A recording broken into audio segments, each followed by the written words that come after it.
Hi guys. Hi, Hello. how are you? Good, good. Congratulations on the movie. I think I'm going to start with a question for all three of you, really. How do you guys know each other? Because it seems like you're really good friends. How did you get to know each other through this? Phil and I have known each other since we were like 3 or 4 years old. So we've known each other Wait, forever, for way too long. And Robbie, we met Robbie really through this project. Robbie, we'd never really worked together before, I don't think. But like we'd sort of known each other, and we knew what Collective Pictures, what Robbie was doing as a producer, and what his company was doing, and we brought this project to them, and that's really where we met. Even though I think we found out, dude, we have like so many mutual friends, and like, yeah, we had a bunch of high school mutual friends, and yeah, the and first thing I ever saw was a short series you guys did. Though I saw Short Term Sentence, and it's so funny. And Jeff, who is my producing partner, sent it to me, and he was like, "Hey, man, I think these guys are really talented, and I think we should kind of keep an eye on them and see what they're doing here." And then the Racewalkers script kind of made its way to us, and we were just like, look, we love this. This kind of feels like the movies we grew up on, the Happy Gilmore's, Cool Runnings, with like a more modern take. And we were like, we would love to make this, and we'll try our best to help you make it. And if we ever can't help you anymore, take it back from us and go make it wherever you can. And luckily, we were all able to make it together. Well, let's talk about the script and the story. Where did that come from? And what do any of you actually have a particular interest in the sport or Phil? We do now. we do now. Exactly. You know everything about it now. Yeah. It's funny. We were watching. I was watching it in the Olympics, that just passed the Paris Olympics, and somebody who is in our movie, Evan Dunphy, is an Olympian and a bronze medalist, and he was competing in the Olympics. And I found myself watching it, being like, I know everything about this sport now. Like I'm way too close to the sport. I never thought I would, um, You but still no. practicing it, Kevin? Sorry. You still practicing it? Do you still do it? So so I don't, and I'll tell you why I don't. I don't. No, there's a very good reason. I I'm don't. okay if I never do it again. My Yeah. knees and These guys were hips are done. That's still why. sore. Yeah, that's exactly why. It's actually like we were so sore because we just never use those muscles when you're done, that it was like, I can't. I gotta hang this up. Like I gotta retire. This is it. You think like we thought we got pretty good at it. We're like, look at this. And they were very kind to us when we were first starting our training. They're like, oh, you guys are naturals. We both play hockey, and they're like, oh, hockey stride really helps with this. And then when we were shooting some of the race walking scenes, we were like, you know, Evan, show us a little speed, give us a little something. And he goes, all right, you guys go ahead. And we're walking ahead, and you hear him start to come. It's like, and he just flies past us. It And was like crazy. you got a bunch of dudes who grew up playing hockey just going like, oh man, he's flying. I've never. It was the guy's a bullet. Like I've never seen anybody move that fast without running. It was just. It was crazy, man. It was I've crazy. always really liked that sport. To be honest with you, I've always wanted to know what goes on behind the curtain of that kind of sport because it's very peculiar, isn't it? It It is. is. We really tried to convince. Like, I think what drew us to it is it's a sport that I think everyone's seen. Some people have done, whether it's in school or it's really good, like for your hips and your and stuff like that. For people that especially people, runners that have an injury and stuff, they'll rehab by doing it and all that kind of stuff. But we got to learn a ton about it, and it's like really hard. Your endurance, it's like high performance athletics. But it's great for a movie like this because even though it is a super serious sport, it objectively looks crazy when you're doing it. Ridiculous. Yeah. And, the race walkers like Evan that we talked to, they all know it. They're fully aware of how silly it looks, but it's just a funny like dichotomy between how hard it is to do and how silly it looks when you're doing it. Yeah, question for both of you, Phil and Kevin, is do you know what this reminded me of a lot? Those mockumentaries like made by, uh, Best in Show and Yeah. A Yeah. Mighty Wind. I know your format is not quite mockumentary like, but it did have very much that the air of that. Were you at all influenced by those movies?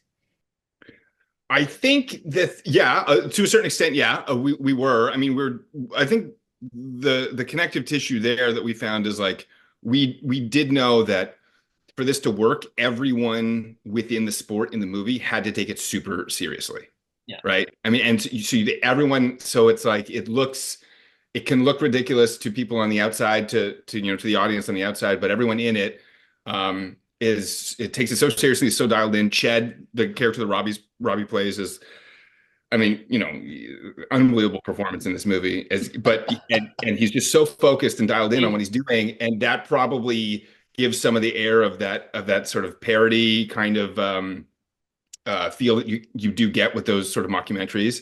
But for us, that was a huge priority. It was like, this world isn't a joke, and we're never going to punch down. And the people who do this are like unbelievable athletes. And there's a reason why it's an Olympic sport. So we were like, all the characters within this movie have to treat this super seriously. And then wherever the comedy's going to lie, the comedy's going to lie. Robbie, I mean, Ched, your character is a bit of a meathead, and he's someone who doesn't really use his brain too much. But I think, in my opinion, he has some of the funniest lines in the movie. Was it Thank you. what was it like, sort of reading that script and sort of finding out the kind of person he is? Oh man.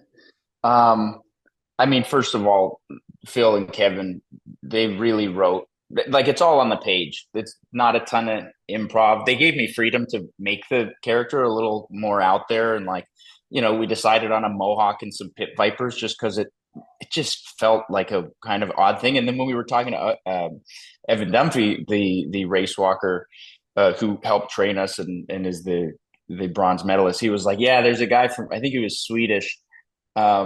He was like, there's a guy who's kind of like that. And I was like, oh man, that guy's now my favorite race walker. I got to find this guy.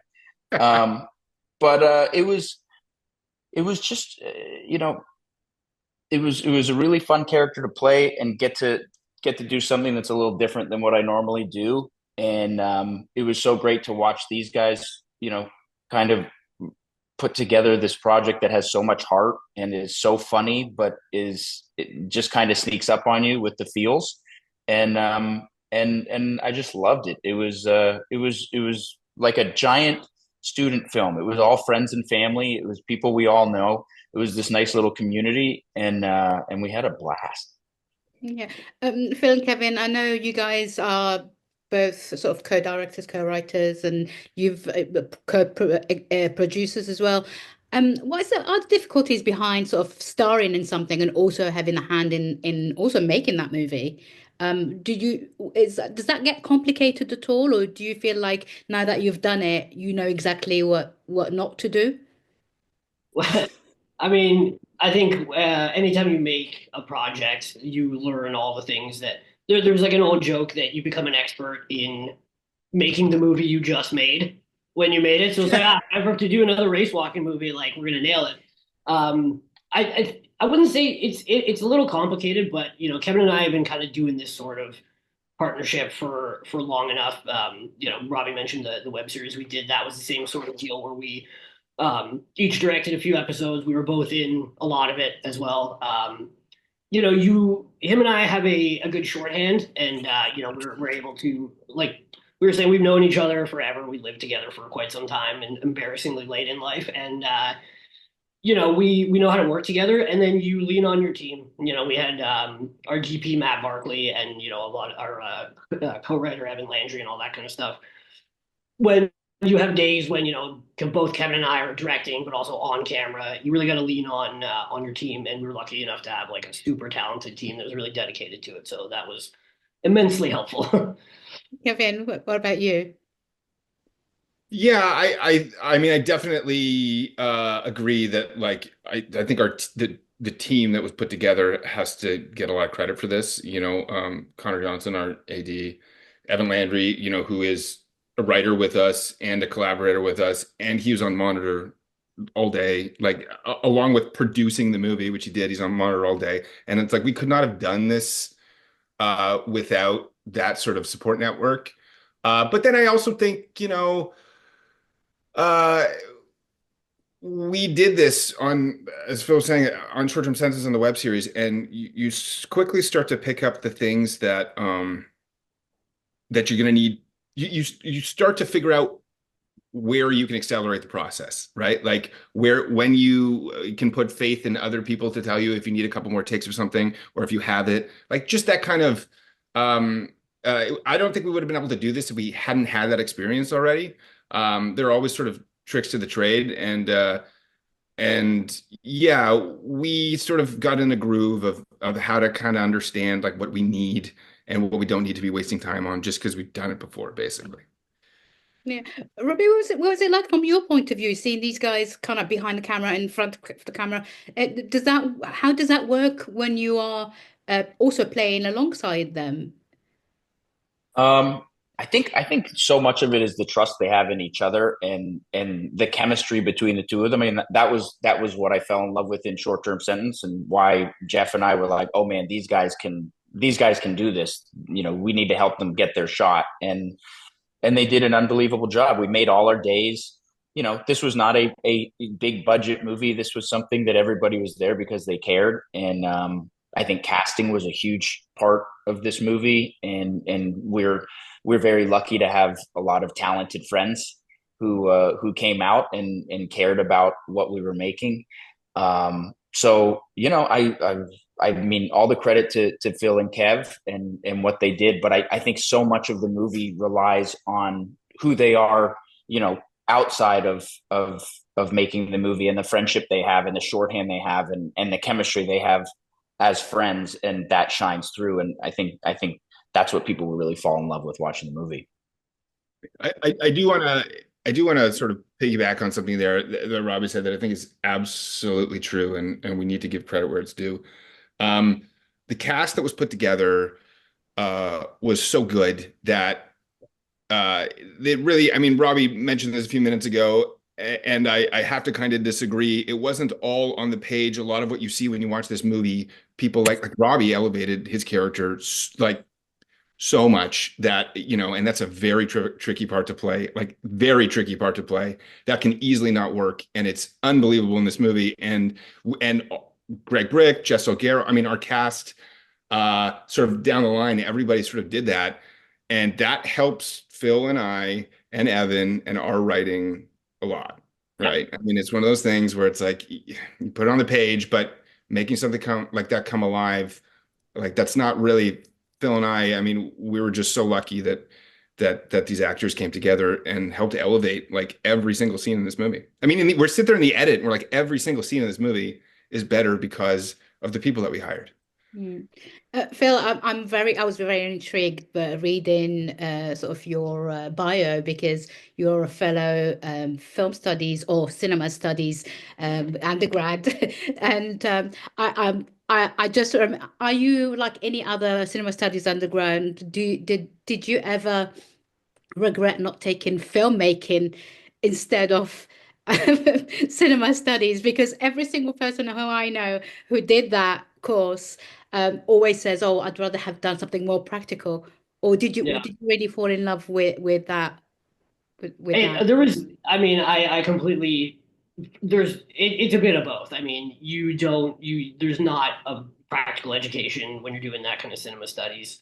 I think what it really did though is like you really fall in love. You do deep dives on like your favorite eras of cinema. You really dive into like why movies are good, and it gets you to think about them on a critical level. There was definitely benefits to it. I think what helped us, Kevin and I went to university together as well, is we kind of tried to balance that with like workshops that were available and that sort of thing. So, you get that practical thing of being able to pick up a camera. Him and I made a bunch of short films that are, unwatchable at this stage, that sort of thing. But you learn how to do all this stuff. Yeah. So there was value in the cinema studies education. I did appreciate it. When it comes to, getting on set, you definitely have to find ways to learn by doing in that scenario. Yeah, I suppose same goes to you, Kevin. Did you learn on the job, do you think, or is it something that you really took very seriously from day one? Well, I learned, so I started working as an actor when I was just finishing university, and that was sort of actually my first step into. I thought I was going to be a writer and a director, and then I sort of moved in that direction. And so being on set for that was that's how I started to learn, really, like being on set in that role. Um, but then, as Phil said, like when you start making your own thing, it's like just a short film, you learn so much so quickly, like so much. And so I guess now that I think about it, our education really was just doing it, and making sure we just get better and better every time out. And yeah, it really was that. I don't really draw much on like my formal education about like Italian neorealist cinema or something. When Robbie and I are race walking up and down the driveway. Robbie, I'll be, silly not to ask you, but I think loads of our the viewers will know you from your very successful series on Amazon Upload, and people are absolutely addicted to that show. What can you tell us about what's happening with it? And Thank you. We shot our final season. So we shot in September, October in Vancouver. It's a shortened final season, but it was nice to know that it was the final season. So we have a series finale. It's not a giant cliffhanger like the first three seasons. I obviously would have loved to have kept making more. I love working with Greg Daniels. I love working with the cast, and it's kind of been a dream come true to play the character. But I think the final season is really beautiful, and the finale, which Greg wrote, is one of the most beautiful things I've ever read. So I'm super proud of the show, and I'm excited for people to see it whenever the hell it finally comes out. Yeah. And what can you tell us if you're working on anything else at the moment at all? I have a few things going on, but none of them are shooting yet, which is just kind of how this business works. We'll see which one actually happens. But I'm really excited to be taking this to Slamdance. I'm excited for people to see this movie. Brilliant.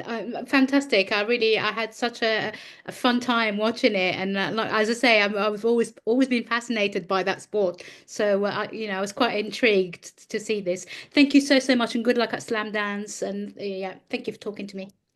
Thanks, Linda. Thank you. Yes, bye-bye. Ladies and gentlemen, you're watching Hey You Guys. Hey, you guys! Hey You Guys. Hey, that's what they all say. Hey You Guys.